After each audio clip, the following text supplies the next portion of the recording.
Gostaria que você abrisse a sua Bíblia no livro de Lamentações. Lamentações no Antigo Testamento, Lamentações de Jeremias. Você abre aí, no meio da Bíblia, fica fácil você encontrar. Lamentações fica depois do profeta Jeremias.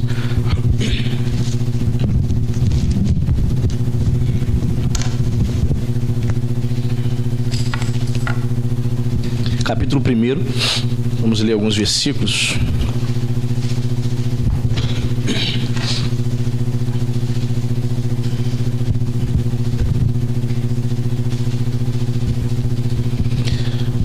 Capítulo 1, Lamentações, você achou?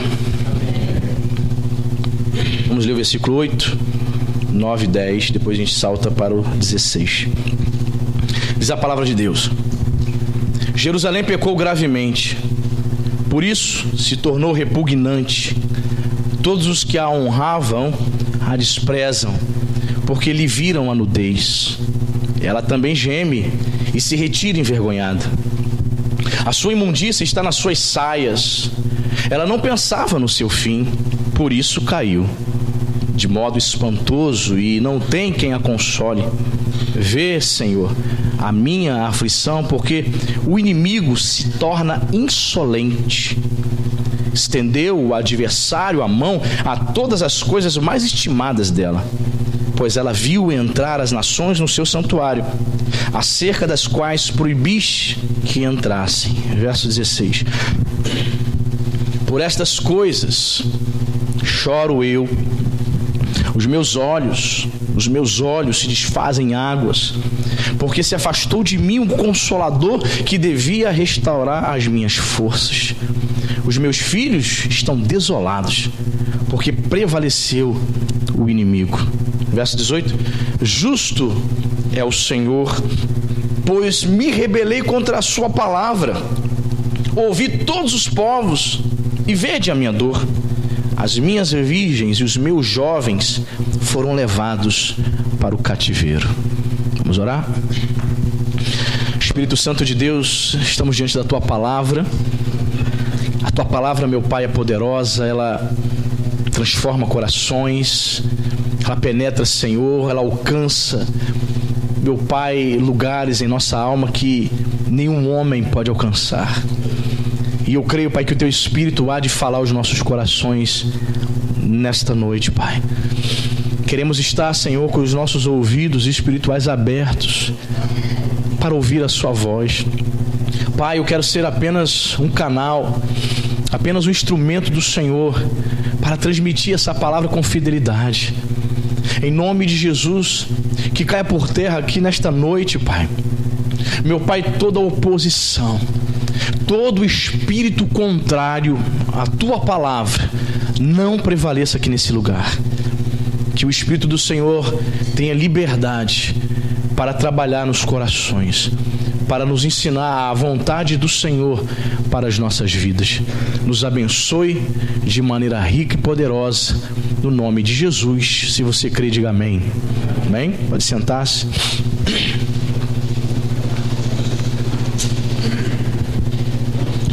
O profeta Jeremias escreve esse livro, Lamentações de Jeremias, para contar ou para lamentar a grande tragédia que havia acontecido com o reinado do sul, com Jerusalém. Por muitas vezes os profetas alertaram, pregaram, anunciaram a palavra de Deus, que se eles não se voltassem para Deus, que se eles não abandonassem o pecado, a idolatria, que era o pecado carro-chefe naquele tempo, Deus enviaria como juízo para a cidade de Jerusalém, para o povo de Israel. Deus permitiria que Babilônia invadisse Jerusalém e destruísse tudo. E foi o que aconteceu, irmãos. O povo não deu ouvidos à voz do Senhor. Nabucodonosor foi um instrumento de Deus para o juízo dele em relação a Jerusalém. E diz a história que Nabucodonosor entra em Jerusalém no ano 586 a.C., destrói tudo, destrói o templo, leva os objetos mais valiosos que estavam dentro do templo, e o pior, irmãos, leva cativo o povo. para a Babilônia. Daí vem o contexto, né, da história de Daniel.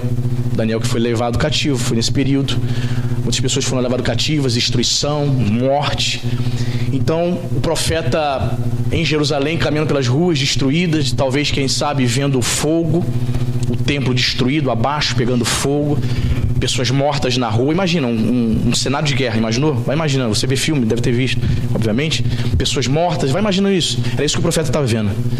Pessoas mortas, casas pegando fogo, a cidade destruída, milhares de pessoas que ficaram vivas foram levadas como escravas para a Babilônia, e ele começa a escrever o seu lamento, e ele vai falar que o grande problema de Jerusalém, o grande problema de Israel foi o pecado.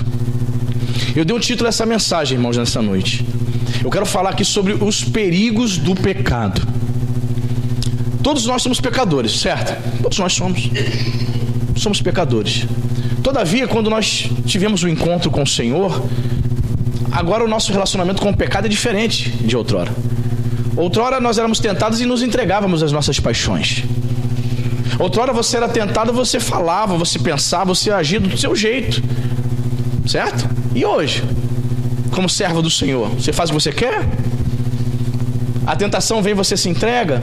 Não, a diferença é que hoje, como servo de Deus, como morada, como templo do Espírito Santo, você luta contra o pecado, perfeito?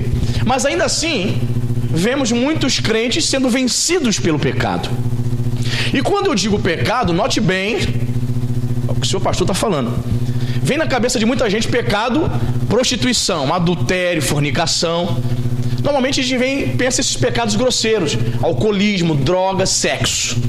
Só que Satanás, ele engana o povo de Deus com essas coisas, sim, mas com outros pecados também muito mais sorrateiros, e que os crentes cometem assim descaradamente e não param para analisar determinadas coisas. Por exemplo, a Igreja Nova Vida não tem, por exemplo, a exclusão de um membro que adulterou. Nós não temos isso. Vamos fazer uma assembleia e vamos decidir excluir o irmão. O irmão está excluído de tudo na igreja, nem Santa Ceia vai tomar, até você ser restaurado. Isso pode levar muito tempo. A Igreja Nova Vida não tem isso. Mas nas igrejas que tem, hipocritamente faz o seguinte: o cara pecou, adulterou, faz uma assembleia, pá, tá fora. Não é isso que acontece? Você foi de igreja que faz isso? Eu já fui de uma igreja assim também, na minha adolescência. Pois bem, mas o pecado, por exemplo, da fofoca é grave, sim ou não? O crente fala da vida dos outros, fala mal do pastor, fala do diácono, fala do irmão, uma língua de trapo, e jamais fazem uma assembleia para excluir esse irmão. Veja como muitas vezes a hipocrisia tenta bater a porta dos nossos arraiais, e devemos estar atentos a isso. Então o pecado é sorrateiro. Existem esses perigos, essas nuances que nós precisamos estar atentos, amém? Então o Espírito Santo falou meu coração aqui nesses textos. Nós vamos voltar lá para o verso 8 para a gente comentar sobre isso. Vamos lá. Primeira coisa que ele vai dizer aqui no verso 8: Jerusalém pecou, repita comigo, gravemente. Primeira lição que eu aprendo aqui: todo pecado é um ato grave contra Deus. Todo pecado é um ato grave, é uma afronta contra a santidade de Deus. Deus é santo, seu povo deve ser santo, separado. Por isso nós devemos fugir do pecado, amém, querido? Todo pecado é algo gravíssimo. Ah, pastor, até as coisas mais simples, uma mentirinha, quem sabe? Sim, todo pecado é grave. Todo pecado traz consequências graves. Por exemplo, tem pessoas que estão na internet, estão no bate-papo com outras mulheres, com más intenções, só que ele não considera pecado, ele não considera grave. Se você for conversar com ele, ele vai dizer: não é grave não. Por quê? Não, porque eu não me encontrei com ela, não houve nada entre nós. Querido, tu já traiu tua mulher, meu irmão. Você já traiu ela. Já há laços emocionais ali, filho. Não precisa haver a cópula não, querido. Já pecou. É grave. O pecado é grave. Afronta a Deus. Jerusalém pecou gravemente. Esta é a condenação do profeta. Pecou gravemente. Afrontou a Deus. E tem muitas pessoas fazendo o quê? Amenizando o problema do pecado. Perceba algumas pessoas amenizando. Elas não pregam contra o pecado. Elas pregam, muitas vezes, tentando... Não, somos fracos mesmo, a carne é fraca, Deus é bom, vivemos na graça. E vai pecando, e vai pecando. Vai vivendo uma vida de pecado, uma vida dupla. Está enganado. Dietrich Bonhoeffer, que foi um pastor luterano durante a Segunda Guerra Mundial, foi preso. O nazismo prendeu Dietrich Bonhoeffer, pastor luterano. Foi preso e morreu na cadeia, porque ele pregava contra as doutrinas nazistas. Ele vai dizer, numa das suas pregações, ele vai falar sobre a graça barata. Você já ouviu essa expressão? A graça barata? Por quê? Porque ele percebia que os seus amigos, que os seus irmãos luteranos, seguindo a doutrina monergista, davam muita valia à doutrina da graça. E de fato, ela é importante, amém? Eu preguei aqui uma série de mensagens falando sobre graça, amém? Só que ele percebia que muitos abusavam dessa graça. Não, Deus é um Deus de graça, é um Deus de misericórdia. Aí as pessoas se entregavam ao pecado. Você está entendendo? Aí o Dietrich Bonhoeffer vai dizer: estão fazendo da graça uma graça barata. A graça de Deus é maravilhosa, amém, querido? É um favor merecido. Mas isso não é pretexto para você pecar gravemente contra o Senhor. Amém, irmão? Segunda coisa que eu aprendo aqui, olha que interessante. Jerusalém pecou gravemente, por isso se tornou, repita comigo, repugnante. Olha só o que ele está dizendo aqui. Jerusalém pecou e se tornou repugnante. O termo hebraico lá no Antigo Testamento literalmente significa impura. É como se ele estivesse dizendo assim: Jerusalém pecou contra o Senhor, ela se tornou impura. De fato, irmão, quando nos entregamos ao pecado, quando o pecado domina a nossa vida, nos tornamos impuros diante de Deus. É muito difícil o camarada cheio de pecado, sabendo que está errado, conhece a palavra, está na igreja há anos, chegar aqui e o pastor, levante suas mãos, adore a Deus. O diabo diz no ouvido dele: pode abaixar a mão aí, tu está fazendo a minha vontade. Muito difícil. A pessoa se torna o quê? Indigna. A pessoa se torna o quê? Impura. E um dos títulos que a Bíblia concede ao diabo é o título de acusador. O próprio nome diabo vem do grego diabolos, acusador. Essa é a missão dele: acusar, dizer para o crente que pecou que ele é impuro, você não merece estar aqui, você é indigno. Jerusalém estava assim, irmãos. O diabo diz: você fez a minha vontade. Irmãos, eu já vi, irmão, e é constrangedor o que eu vou dizer para você aqui. Determinada pessoa, muitos anos atrás, foi expulsar um demônio de uma pessoa. A pessoa estava oprimida ali, manifestou com um demônio, certo? A pessoa falou: deixa que eu vou orar por ela, eu vou expulsar esse demônio. Aí a pessoa foi lá: em nome de Jesus, eu ordeno agora, sai. Aí o demônio olhou e começou a rir. Eu não vou sair. Irmão, na frente de todo mundo. Vai sair sim, em nome de Jesus, sai. O diabo: eu não vou sair, você faz a minha vontade. Irmão, complicado, hein? Em nome de Jesus, para de palhaçada, demônio. Em nome de Jesus, sai, um, dois, sai não, irmão. Autoridade, unção, foi embora. O pecado tira unção. O pecado tira a autoridade espiritual. Você está entendendo, meu irmão? Por isso que o profeta Jeremias vai dizer: Jerusalém pecou gravemente. Continuando aqui, diz: Jerusalém pecou gravemente, por isso se tornou repugnante. Todos os que a honravam a desprezam, porque lhe viram a nudez, e ela também geme. Todos que viam Jerusalém como uma grande cidade, uma cidade importante, estavam desprezando seus vizinhos, né? O que o pecado faz na nossa vida, irmão? O pecado tira a reputação. Aquele que se entrega ao pecado, ele perde a moral, ele perde o respeito. Essa semana foi muito engraçado, para não dizer absurdo. A deputada Gleice Hoffmann do PT, ela dizendo: Moro, você é um corrupto. Eu falei: meu Deus, a mulher faz parte de uma quadrilha que destruiu o país e ela tem coragem de chamar o cara de corrupto? Que moral ela tem? Pois é, o erro, o pecado tira a moral, destrói a reputação de uma família, de um homem, de uma mulher. Jerusalém estava sendo o quê? Desprezada, meu irmão. Por quê? Ela pecou.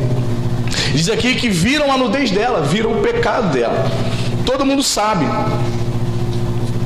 Todo mundo sabe. Pode passar um tempo, irmãos. Se um líder, um pastor cair em pecado de adultério, passa 20 anos, mas o pessoal lembra. Olha, aquele pastor lá, lembra? Aquele homem pegou geral. Olha, terrível. Adúltero. Irmãos, a gente sabe muitas coisas assim. Eu já conheci um pastor, assim, conheci de vista, né? Eu trabalhava num determinado lugar, ele ia lá de vez em quando. Irmãos, aconteciam coisas terríveis na igreja do cara, ao ponto de ter notícias de que esse pastor abusava de jovens com deficiência mental. Tem noção do que é isso, irmão? Muitos da igreja sabiam.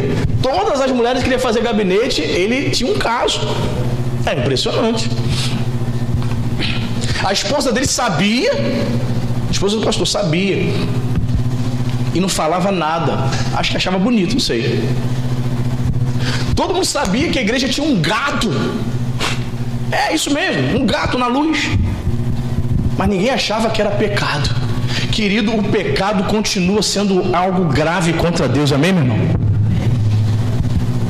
Então essas igrejas assim, irmãos, isso traz escândalo para o evangelho. Traz escândalo. Certa vez eu fui visitar um irmão e ele estava tendo dificuldade, né? Porque ele se mudou, ele morava aqui, ela não se mudou. Ele falou assim: poxa, não estou encontrando igreja para congregar, estou tendo dificuldade de adaptação. Aí vem aqui em casa pra gente bater um papo e tal, onde ele estava morando, nova cidade. Aí eu fui lá, conversei com ele, aí ele me mostrando na casa dele, e tal. Aí ele chegou assim na varanda e falou assim: pastor, ali, ó, ali embaixo ali tem uma igrejinha. Eu tava indo ali naquela igrejinha ali. Eu falei: e aí? Benção? Ah, pastor, pelo amor de Deus. Tava indo até, né, com a minha família, tentando congregar. Aí teve um dia, a igreja aqui vizinha, aqui embaixo, da minha casa, da minha garagem, certo? Aí teve um dia que eu peguei a enxada, eu tava escavando lá, né, lá na frente. De repente eu meti assim a enxada, eu puxei um negócio assim, veio uns fios, eu comecei a desenterrar um fio, comecei a puxar um fio que ia para a igreja direto, um gato no poste, pastor. Ah, pastor, que isso acabou comigo. Como é que eu vou ficar numa igreja que o pastor joga um gato, um tigre lá num poste, pastor? Eu vou ficar. O pecado continua sendo algo grave contra Deus, amém, irmão? Está roubando energia elétrica. Aí você vai falar o quê? Qual é a moral que você tem? Vai falar? Não tem. Então viram a nudez de Jerusalém. Então quando nós pecamos, a nossa nudez espiritual fica exposta. O pecado te expõe. O pecado destrói a sua reputação. O pecado destrói. Você vê o pastor Caio Fábio, já se passaram 21 anos da sua queda, mas todo mundo lembra disso. As pessoas fazem questão de lembrar que ele caiu, que ele traiu sua mulher com a sua secretária, casou-se e tal. 20 anos já se passaram. Que daqui a 10 anos vão lembrar, porque o pecado marca. O pecado destrói a reputação. O verso 9 nos traz mais alguns ensinamentos. Olha o que o profeta vai dizer: a sua imundícia está nas suas saias. O que é isso, meu Deus? É uma metáfora, né? Para dizer que o pecado estava apegado a Jerusalém. Está nas suas saias. O pecado, querido, na vida de muitas pessoas está apegado a ela. Ou ela se apegou ao pecado. Ela não procura ajuda. Ela não se humilha aos olhos de Deus, diante de Deus.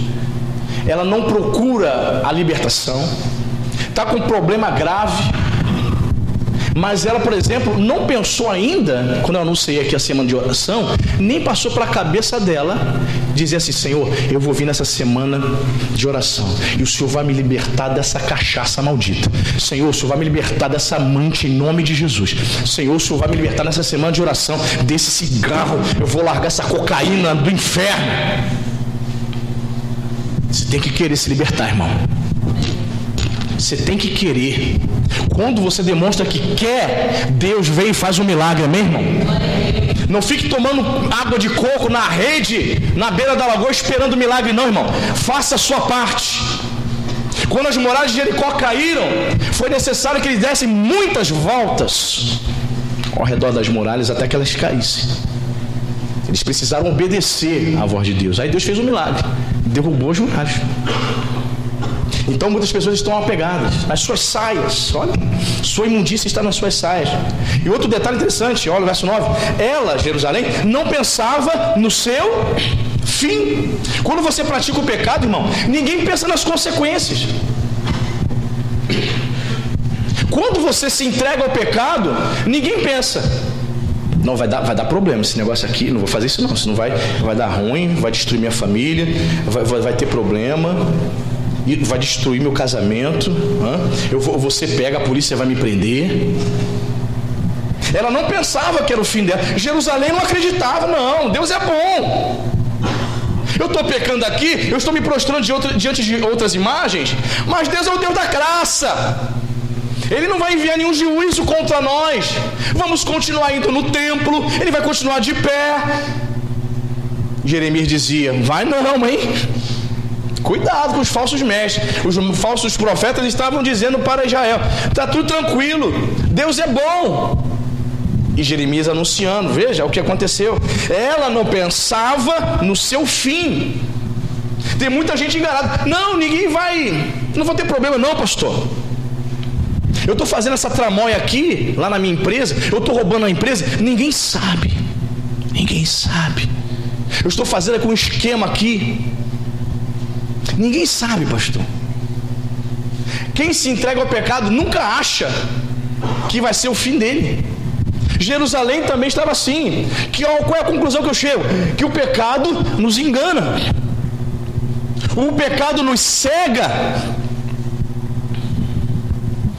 Certo irmão me contou que numa comunidade via um pastor chegando um pouco mais cedo nos domingos na igreja e nos meios de semana também, chegando um pouco mais cedo, e via, era uma comunidade, uma favela, via o pastor chegando cedo, tinha ninguém na igreja, as portas fechadas, ninguém, nenhum membro. Ele ia até a boca de fumo comprar pinos de cocaína para usar antes do culto.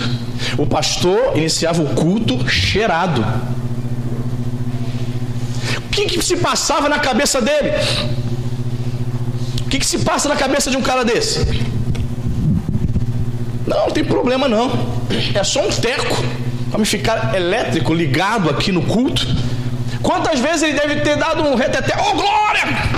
E o pessoal: oh, o mistério aí, ó, o poder aí. Nada, era efeito da droga, ele estava já elétrico, estava entrando em curto, estava torto já. Mas começou a praticar o pecado fez o que com ele? Cegou. Ele não imaginava que seria o fim dele. Quantos pastores coniventes com o tráfico escondem armas dentro da igreja? Pastor, mas se ele não esconder, ele morre. Querido, tu tem que decidir: ou tu é de Deus ou você não é. Ou você serve a Deus ou serve o diabo. Se eu não posso ter uma igreja lá dentro, se uma igreja não pode estar ali pregando a palavra de Deus com fidelidade, eu sou obrigado a estar conivente com o tráfico, então não tenha igreja. Não tenha.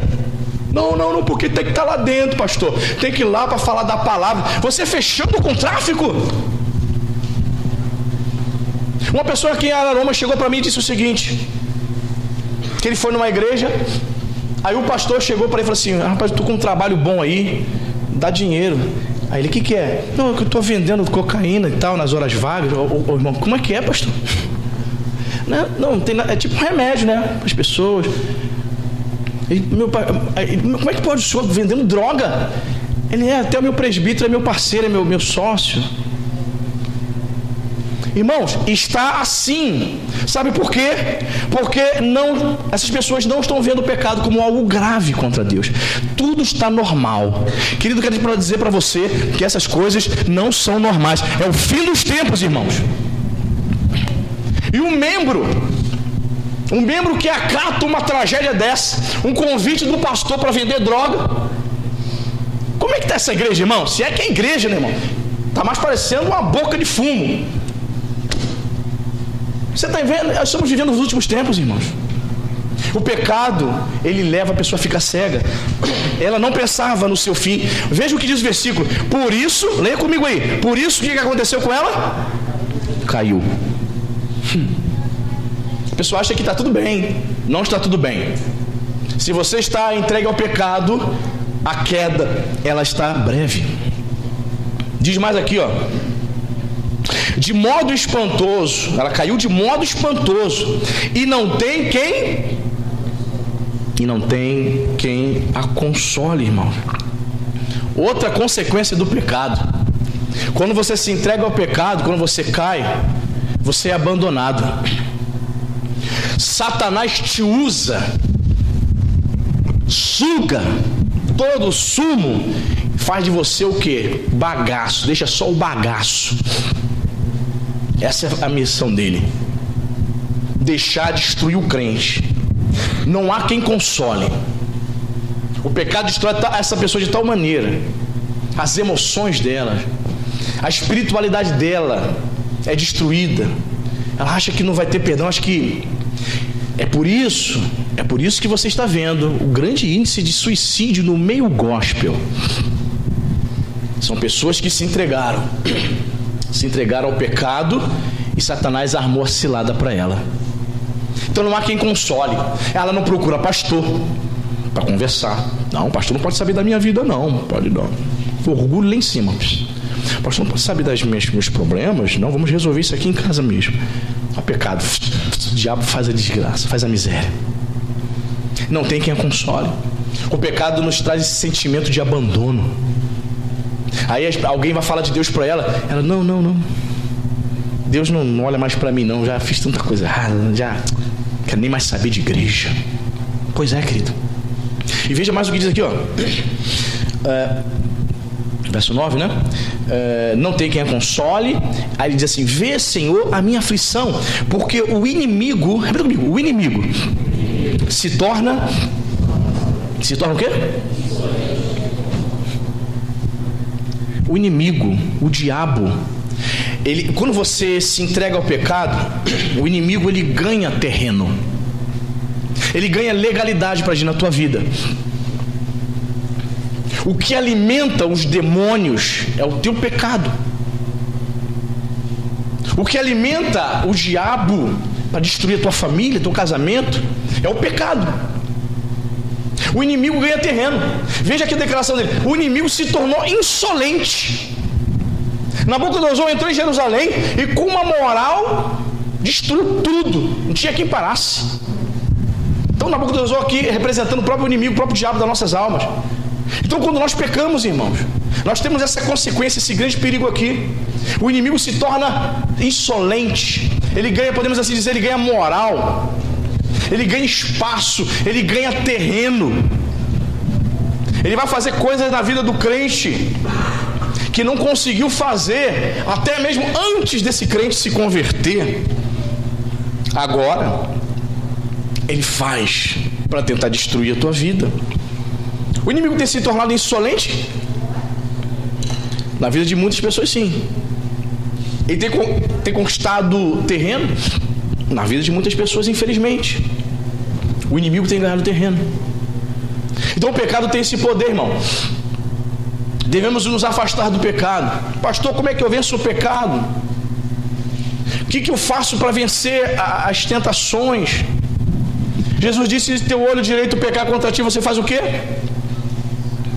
O que você faz, irmão? Arranca. Claro, uma linguagem metafórica para dizer que devemos tomar posturas e atitudes radicais contra o pecado. Vou falar uma coisa aqui. A maioria dos crentes, quando se convertem, eles deixam de ouvir música secular, não é verdade? A maioria, outros continuam ouvindo. Para algumas pessoas, de fato, elas têm que parar de ouvir. Aí ela começa a ouvir, por exemplo, Roberto Carlos. Não, vamos puxar outras músicas mais românticas. Quem?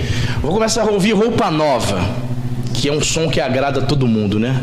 Um pop, muito agradável o som. Aí começa a ouvir seguindo no trem azul, né? Aí ele começa a cantar Trem Azul, que delícia. Aí ele começa a se lembrar do tempo em que ele estava no mundo. Aí ele já pega roupa nova, daqui a pouco já coloca já outros discos para ouvir. Vou ouvir Zeca Pagodinho, deixa a vida me levar.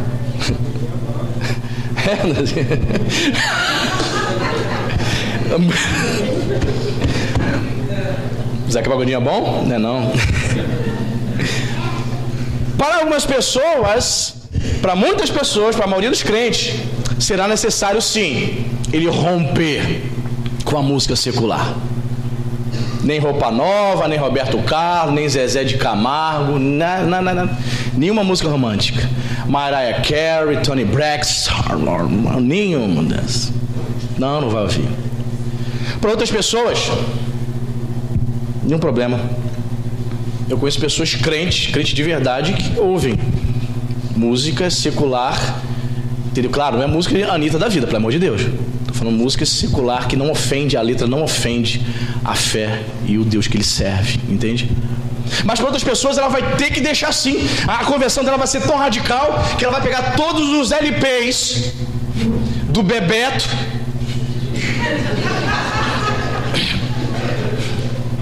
o pessoal novo nem lembra quem é Bebeto. Cantava Olá, como vai você? Lembra? Vai pegar os LPs do Bebeto, Márcio Greik, vai jogar tudo fora. Pastor, o senhor voltou lá atrás. Vai pegar, vai jogar fora, tem que jogar fora. Porque ele começa a ouvir esse negócio, ele viaja. Ele começa a ouvir Maísa, Elis Regina, Nara Leão. Aí isso faz a cabeça dele. Aí daqui a pouco ele já está pensando em curtir um baile dos anos 70. Não tem cabeça. A conversão para você, meu irmão, tem que ser radical. Outras pessoas vão levar, vão tirar de letra. Pastor, para você que acha que... Não, pastor, eu abandonei, pastor, a música secular. Amém. Ok. Mas dizer que quem ouve está no erro, você está equivocado também. Por quê? Porque você ainda assiste telejornal na sua casa, você assiste emissoras de TV, Rede Globo, Rede Record, Rede Bandeirante, você vê filmes que não são evangélicos. Então, se você deixou de ouvir música não secular, você não pode ver um telejornal, por exemplo. Você não pode ver Globo News, você não pode ver SPA, você não pode assistir futebol, você não pode fazer nada. Entendeu? Então tem umas pessoas que deixaram de ouvir, por exemplo, um Zezé de Camargo Luciano, mas ela continua vendo novela. Então você está engolindo o quê? Camelo e coelho mosquito. Certo? Então a gente não pode condenar aquele que está ouvindo ainda. Por quê? Se eu for na sua casa, você está assistindo um telejornal e um incrédulo está dando a notícia. E ninguém vai falar nada, não é isso? Ninguém vai te acusar. Mas veja como são interessantes essas coisas. No Brasil é assim a cultura. Se você chegar na minha casa e você me pegar ouvindo João Gilberto, que morreu ontem, né? O rei da Bossa Nova, ou Caetano Veloso, talvez você não diga nada, mas vai ficar assim: pastor já caiu na fé, olha só. Tô falando aqui de exemplo, tá? Eu não ouço esses caras não, tá? Caetano Veloso é esquerdista, não ouço não. Pastor caiu na fé, né? Ih, pastor tá ouvindo aí Roupa Nova. Meu Deus do céu, como é que pode? Você pensava que ele era um homem tão santo, tá ouvindo esses caras. Mas se você chegar na minha casa e eu estiver vendo um filme de comédia, um Jim Carrey na vida, você vai sentar do meu lado para começar a rir e jamais você vai dizer que eu estou em pecado, sim ou não? Só que os filmes do Jim Carrey são evangélicos? Então somos muitas vezes hipócritas e temos que parar com isso, né? Então se você deixou, se você não ouve, parabéns para você, mas não critique aquele que ouve, certo? Nós temos que ter equilíbrio. Eu não estou falando aqui de ouvir músicas degenerativas que vão ofender a fé, a Anitta da vida, esse pessoal do funk aí, ostentação, essas coisas ofendem a palavra de Deus, certo? Estou falando de músicas românticas que não ofendem a fé, ok? Deu para entender isso? Muito bem. Verso 10 diz aqui: estendeu o adversário a mão a todas as coisas mais estimadas dela. Olha só que interessante. Estendeu as mãos às coisas mais estimadas. O diabo, o inimigo, havia tocado. Aqui no contexto, aqui no caso, Nabucodonosor tocou nas coisas mais importantes para Jerusalém, que eram todos os utensílios que estavam no templo. Certo? E no nosso caso, Aqui estamos falando do pecado.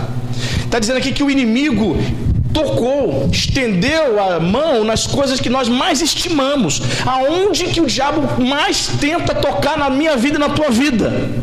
Se você morre de amores para o seu filho e para a sua filha, certamente vai tentar tocar no teu filho. Se o teu marido, aquele príncipe encantado, lindo, espetacular, meu marido é muito lindo, pastor, é um espetáculo. Ele vai para o trabalho, eu digo tchau. E fico contando as horas para ele chegar. Quando ele chega na porta, já abraço ele com todo amor. Faço isso há 20 anos, pastor. Pois é, que amor, que apego. Pois é, o diabo vai tentar tocar no teu casamento, tentar tocar nele. Estendeu o adversário. A palavra Satanás no hebraico significa isso, adversário. Estendeu o adversário a mão a todas as coisas mais estimadas dela, aquilo que ela mais gostava. O que é que você mais gosta? Sua casa? Seu carro? Seu cachorro? Seu filhinho? Esse rapazote aí que um dia era um bebê já está grandão dentro da tua casa aí, hã? Esse bonitão aí, hã? A tua filha já está com 30 anos e é para você, é minha menina, 30 anos. Pois é.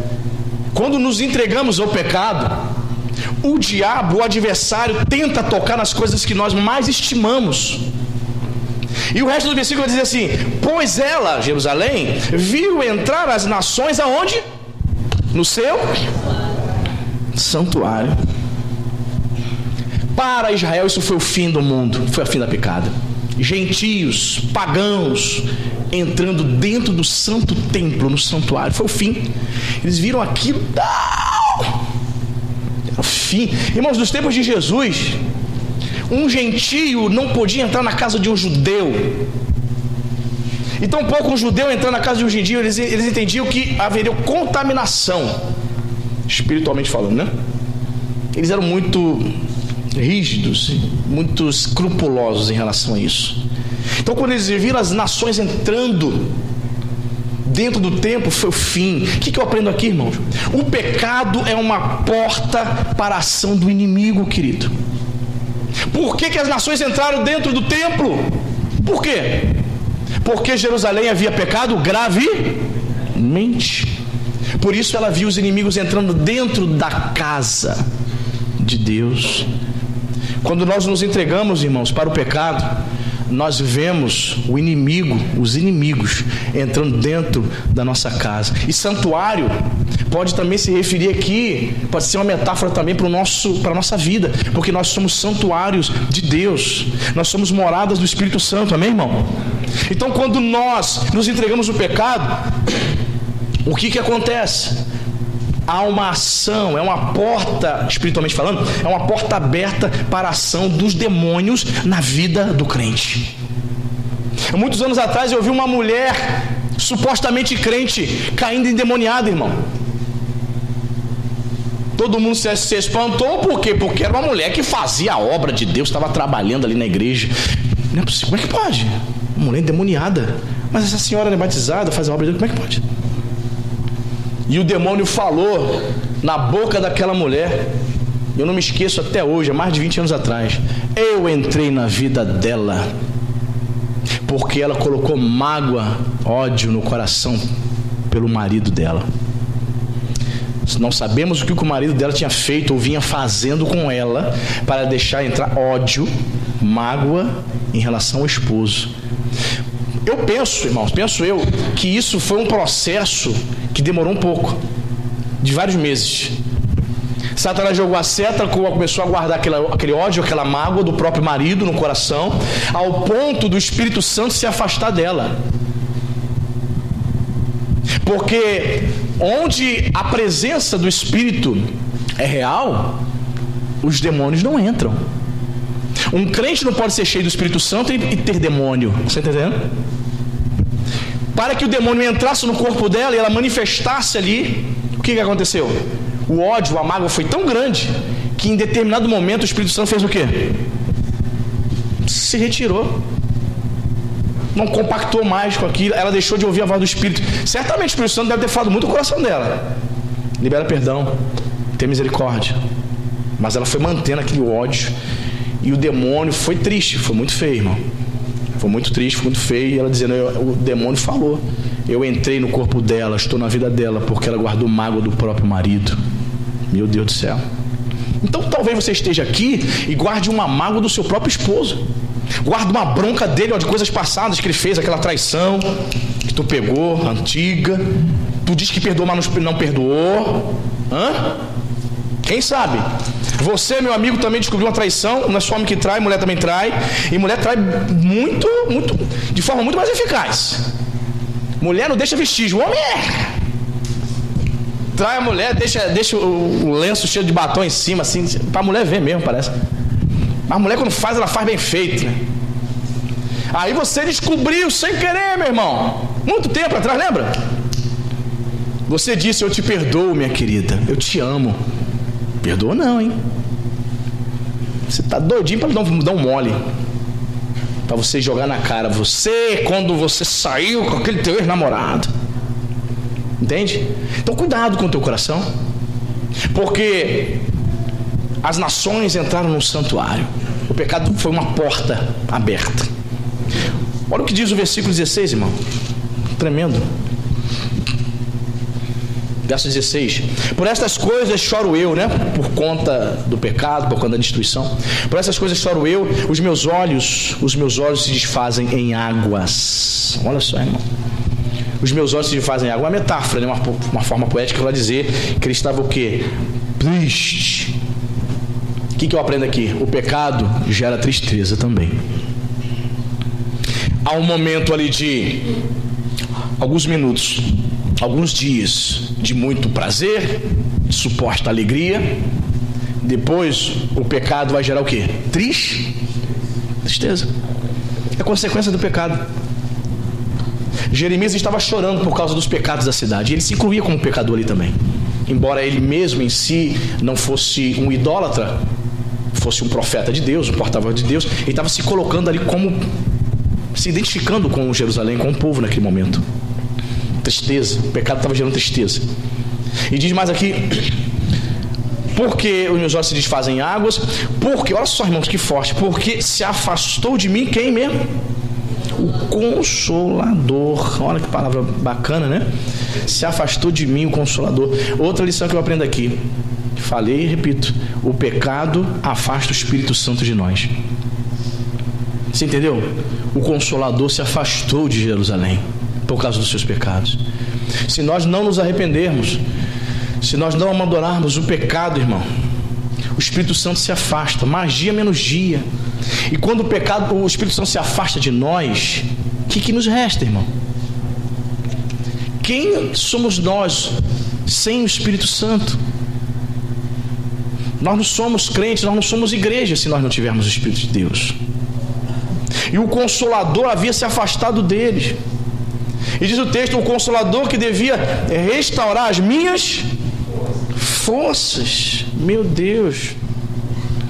Se afastou, e ele reconhece que o Espírito de Deus que havia se afastado era o único que poderia restaurar as suas forças. Então a palavra de Deus para você aqui nessa noite: se você pecou, se você vive uma vida dupla, você está com amante na rua, você está com homem na rua, minha senhora, jovem, você está fornicando, você está no pecado, você está roubando energia, aquele gato maldito que você não tira de lá da sua empresa, que você não tira da sua casa, você está roubando a água, você só vive de falcatrua, compra e não paga. Hoje é dia de você se arrepender em nome de Jesus. Não torne a graça de Deus uma graça barata, porque o único que pode restaurar as nossas forças é o Espírito Santo. No caso deles aqui, eles conseguiram afastar a presença do Consolador, o único que poderia restaurar as forças, irmão. Quando Davi peca com Betseba, ele escreve o Salmo número 51, Salmo penitencial. Ali ele desabafa, ali ele faz uma oração pedindo misericórdia, e uma das coisas que ele fala para Deus é: Senhor, não retires o teu espírito de mim. Davi, o grande rei, me tira tudo, menos o Espírito Santo. Será que podemos fazer uma oração como essa? Senhor, me tira tudo, dinheiro, casa, carro, filho, marido, mas não me tira o Espírito Santo não. Muitos de nós não temos essa coragem, mas Davi teve. Não retires o teu Espírito Santo de mim. Uma coisa somente ele pedia: não me deixe sem o Espírito Santo. E é o pecado que nos afasta do Espírito Santo. Se nós nos entregarmos ao pecado, irmãos, o Espírito Santo de Deus vai esfriando em nós. Paulo vai dizer isso em 1 Tessalonicenses 5,17: não apagueis o Espírito. O pecado apaga a ação do Espírito. Muito cuidado, irmão. Muitos crentes se entregando ao pecado, muitos crentes, sabe, meu Deus do céu, temos que tomar muito cuidado, irmão. Muitos crentes: não tem nada a ver, pastor, não tem nada a ver. Ah, pastor, não tem nada a ver, eu bebo mesmo, não tem nada a ver, tomo meu negocinho em casa, tá tudo certo. Que isso, irmão? Se entregando. Tem nada a ver, pastor, tenho mesmo aí umas conversinhas na webcam, tem um pessoalzinho bacana, a moça que dança pra mim ali. Que Deus nos livre dessas coisas, irmãos, em nome de Jesus. Amém? Tem mais aqui, ó: o Consolador que devia restaurar as minhas forças. Os meus filhos estão desolados. Por quê? Porque prevaleceu o inimigo. O pecado, irmãos, é o combustível para que o inimigo prevaleça.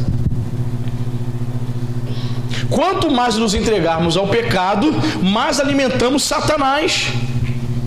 Eu já contei isso aqui, mas eu vou repetir porque serve de um exemplo muito tremendo. Certa vez, quando eu era garoto, eu vi o Silas Malafaia pregando. Na época que eu consegui assisti-lo, ele pregando, ele disse o seguinte: que a esposa dele, né, recebeu uma irmã. A irmã procurou a esposa dele porque ela teve vergonha de procurar o Silas para conversar, para falar isso. Ela foi procurar a Elisete, né, Elisete Malafaia. Ela começou a expor ali, chorando, desesperada: me ajuda, preciso de ajuda, porque eu e meu marido estávamos com o nosso casamento muito frio. Olha só, estávamos com o nosso casamento frio, e para apimentar o nosso relacionamento, ao invés de procurar fazer um curso, né, casado para sempre, ir para o congresso, o que ela fez? Aí nós compramos na época, umas fitas pornográficas para nós assistirmos antes dos nossos relacionamentos. Então ela começava a ver aquelas coisas com o marido e tal, e ela chorando ali diante da Elisete: mas meu Deus, isso é grave, isso é sério, mas o que está afligindo a irmã? Se a irmã já parou de ver isso? Ela ainda não. O mais grave agora, irmã, estou procurando a irmã pedindo ajuda, porque o mais grave é que eu, hoje, na igreja, estou com vontade de me relacionar com outras mulheres, porque eu vi tantas mulheres se relacionando nos vídeos junto com meu marido, achando que estava apimentando meu relacionamento. Agora estou com esses desejos que não saem da minha cabeça. Demônio, irmão. Ela achou que não tinha nada a ver. Quantos casais evangélicos acham que não tem nada a ver, né, irmão? Se o teu casamento está assim, ó, ele só vai dar um up quando você começar a buscar Deus de verdade, em nome de Jesus. Abandona o pecado, começa a buscar Deus de verdade. Não vai precisar de fita pornográfica, não. Ali foi a legalidade que eles deram para Satanás entrar no casamento. O diabo entrou na mente dela. A mulher nunca teve vontade de ser lésbica. Dentro da igreja começou a desejar a sair com outras mulheres. Irmãos, fim do mundo. Por quê? Porque o inimigo prevaleceu. Jeremias declara aqui: aquele único, o Consolador, o único que podia consolar, restaurar Jerusalém, havia se afastado. Aí ele declara: o inimigo prevaleceu. Pois bem, quando o Espírito Santo se afasta de nós, o diabo prevalece. Coisas que você jamais pensou em fazer começam a tomar a tua cabeça. Qualquer probleminha que você sofre, já quer se matar dentro da igreja. Ei, o que é isso, irmão? O diabo está prevalecendo, irmão. Que história é essa de pastor se matar, se enforcar, irmão? Que história é essa? Homens de Deus não se matam, eles ganham almas para o reino. Pessoas cheias do Espírito Santo não se mata. Aí tu ouve essas historinhas aí, papo fiado. Papo fiado, morreu carambola, você sabe, né? Pastor fulano se matou. Meu Deus, como é que pode? Aí um monte de gente começa a postar no Facebook. Dá uma bronca, irmão. Faz isso não. Dá uma bronca. É um ministério, muita coisa na cabeça do pastor. Não! Tadinho do pastor. Está com muito problema, as ovelhas estão trazendo problema, está se matando. Não, querido. Quem está cheio do Espírito Santo está se matando, não. Ele está pregando, irmão. Ele está ganhando almas para o reino. Ou a Bíblia é mentirosa? Não é, irmão. A palavra de Deus é verdadeira. Quem está cheio do Espírito Santo quer viver, meu irmão. Quer viver na presença de Deus. Esse pensamento aí que está na tua cabeça de se matar, joga fora. É do diabo, irmão. Repreende em nome de Jesus. Repreenda, usa a fé. Use a fé. Não seja um crente nominal de domingo à noite. Viva a fé. Certo pai de santo foi fazer um pacto com o diabo, um pacto maior ainda. A entidade que dirigia ele falou: o que você quer? Ele falou: eu quero ser o maior bruxo do Brasil. Isso nos anos 80. O que eu tenho que fazer? Satanás, a entidade, falou: sabe o que para ele? Para você ser o maior bruxo do Brasil, 2 coisas você precisa fazer. Você terá que ficar 27 dias dentro de um cemitério, morando lá, se alimentando de vísceras de defunto e comendo o resto de despacho. Ele: tranquilo, topo. E qual é a segunda coisa? Você vai na casa da sua mãe e você vai matar ela. Minha mãe, sua mãe. Top. Jesus. Pesado, né, irmão? Pois bem, ele foi para o cemitério. 27 dias ficou lá no cemitério. Fez essa primeira parte do pacto. Na segunda parte, ele pegou uma arma e foi direto para a casa da mãe dele. Só tinha um problema para ele, né? A mãe dele era serva do Senhor, meu irmão. Quando ele bate a porta, o Espírito Santo já revelou para a mãe dele: é o teu filho, e ele vem para matar você. E quando a irmã abre a porta, ela estava orando quando ele chega, tá? Mulher de oração é outra coisa, né, irmão? Quando ela chega, o Espírito Santo, ela está em oração, o Espírito Santo revela para ela: ó, ele está aí, ele vai tentar te matar. Ela abre a porta e diz assim: Satanás, meu filho entra, você não. Aí ele cai endemoniado. E ali, irmãos, ele conta o testemunho dele que ele tinha 70 guias penduradas no pescoço. Cada guia daquela equivalia a uma legião de demônios. Aí você calcula aí: 70 vezes 2.000, uma legião. Foi um dia inteiro para aquele homem se libertar de tanto demônio, tantas legiões. Essa mulher usou a fé, irmão. Está faltando talvez isso. Pensamentos malignos vêm à sua cabeça e você alimentando ali. Você, ó, fazendo até carinho: vem cá, vem mais, vem pro meu colo. Isso. Dá até de mamar: vem. Se alimentando desses pensamentos. Viva a fé, irmão. Expulse o diabo da tua vida. Diga: em nome de Jesus, eu não aceito. Faça uma oração de fé quando chegar hoje: diabo, eu não te aceito na minha casa. O meu filho pertence a ti, Senhor. O meu marido, a minha família pertence ao Senhor. Usa a fé, querido. Até quando você vai ser um crente domingueiro, vindo domingo à noite e vivendo como incrédulo, vivendo como um católico que você era, de segunda a sábado? Até quando, irmão? É tempo de você se converter. É tempo de você dizer não para o pecado e deixar o Consolador guiar a sua vida. Amém? E para a gente terminar, para a gente participar da ceia, verso 18 diz: justo é o Senhor, pois, olha o que diz aqui: justo é o Senhor, pois o que ele fez? Pois me rebelei contra a sua palavra. Meu Deus. Você viu aqui, irmão? O pecado destrói e entra na nossa vida quando nós não damos ouvidos à palavra. Falei aqui de manhã: dizemos que somos crentes, mas não abrimos a Bíblia para ler, irmão. Passa a segunda, passa a terça e você diz que não tem tempo. Que crente que somos? Que crente que somos? Satanás olha para você e dá risada. Satanás olha para alguns crentes e dá risada. Você não é uma ameaça para o inferno. Você tem que orar e dizer: Senhor, eu quero ser uma ameaça para o inferno. O diabo tem que olhar para você, tem que ter medo diante da unção que você tem. Isso só se conquista buscando a Deus. Mas tu tem preguiça de orar, meu irmão? Você tem preguiça de ler as escrituras, mas estamos no Facebook, estamos no WhatsApp, estamos lendo as fofocas, as notícias dos artistas, estamos sabendo acerca da política, sabemos de tudo, menos da palavra. Jeremias está dizendo aqui: justo é o Senhor, Deus é bom, Deus é justo, eu que não valho nada.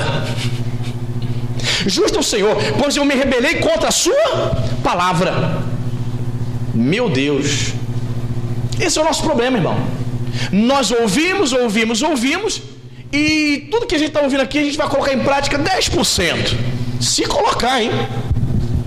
10%. Não é assim? Porque diz a ciência que tudo que você ouve, você só guarda 15%. Então tudo que eu falei aqui, você já esqueceu 85%. Espero que os 15% que ficar no teu coração produza muitos frutos e muito efeito na tua vida. Em nome de Jesus. Porque nos rebelamos contra a palavra. E para fechar, ele diz: ouvi todos os povos e vede a minha dor. As minhas virgens e os meus jovens foram levados para o cativeiro. Jovem, virgem aqui é um simbolismo, né? Claro, foi literal aqui nesse contexto, mas podemos entender que é um símbolo de força, de vigor. O pecado, outra coisa que eu aprendo aqui, o pecado, ele leva embora o seu vigor e a sua força espiritual. É óbvio, né, irmão? O pecado, o diabo consegue minar você, te levando para o erro. E mais uma vez eu aqui afirmo: pecado não é só prostituição. Pecado talvez seja a sua fofoca, você ficar falando mal o tempo todo do pastor, você na sua casa ficar criticando todos os irmãos, você é um crítico ferrenho, só você está certo, todo mundo está errado, você é um sujeito que está pecando contra Deus, é um murmurador, murmura, tudo está ruim. Isso é um pecado. Então talvez o que você tenha que deixar nessa noite não seja uma prostituição, um adultério, mas a língua ferina que critica e fala mal de todo mundo, que fofoca e fala mal de todo mundo. É tempo de nos voltarmos para Deus. Nós nos rebelamos contra o Senhor. Os meus jovens foram levados cativos, as minhas forças foram embora. Jovem fala sobre vigor. Aquilo que era vigor espiritual na minha vida foi embora por causa do pecado, disse aqui Jeremias. Que nós possamos nessa noite, irmão, refletir acerca da nossa vida com Deus. Amém? Que você possa, fazer uma análise, uma reflexão. Vamos participar da ceia agora. E o próprio Paulo vai dizer: examina-se o homem, pois a si mesmo. Amém?